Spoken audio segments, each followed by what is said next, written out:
স্বামী ছিল, ছেলে ছিল, আজ কেউ নাই। ঘর ছিল, বাড়ি ছিল, আজ নেই ঠাই।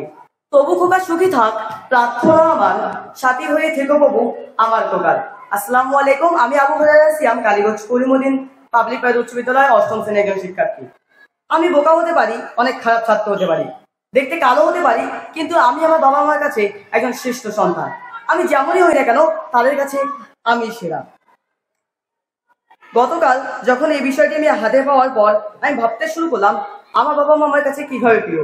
পরে ভাবতে ভাবতে আমি হারিয়ে গেলাম এক ভাবনার জগতে। তখন ভেবে দেখি যে পৃথিবীতে যদি কেউ নিঃস্বার্থহীন ভাবে ভালোবেসে থাকে, সেটি হচ্ছে আমার পিতামাতা। আর আমি আমার পিতামাতাকে আমার জীবনের চেয়েও বেশি ভালোবেসে থাকি। এভাবে যদি প্রতিটি সন্তান তার বাবা মাকে ভালোবেসে থাকে, তাহলে বৃদ্ধাশ্রম নামক কোনো শব্দ বা কোনো জায়গা, কোনো স্থান আর এই পৃথিবীর বুকে ঠাঁই পাবে না।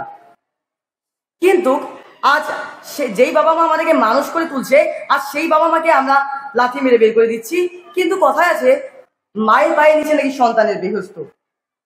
কিন্তু যেই মুখ দিয়ে আমরা আজকে কথা বলছি, সেই পিতামাতা আমাদেরকে কথা বলা শিখালো, আর সেই পিতামাতাকেই আমরা খারাপ কথা বলছি, গালিগালাজ করছি।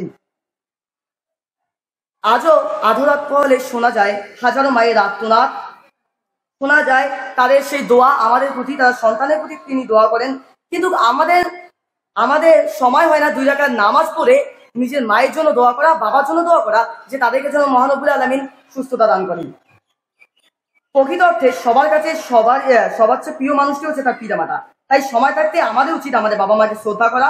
কথায় আছে, সময় থাকতে মূল্য দিতে শিখো, প্রিয় মা বাবাকে ভালোবেসো, না হলে যেদিন হারিয়ে ফেলবে সেদিন বুঝবে মা বাবার ভালোবাসা কি ছিল। পরিশেষে বলতে চাই, পৃথিবীতে তোমরা হাজার হাজার বন্ধু বান্ধব পাবে, আত্মীয় স্বজন ও শুভাকাঙ্ক্ষী থাকবে, কিন্তু সবশেষে তুমি একজন মানুষকে খুঁজে পাবে, যাকে তুমি এত শত আঘাত করার পর সে শুধু তোমার ভবিষ্যৎ নিয়ে ভাববে, সেটি হচ্ছে তোমার পিতামাতা। ধন্যবাদ সবাইকে।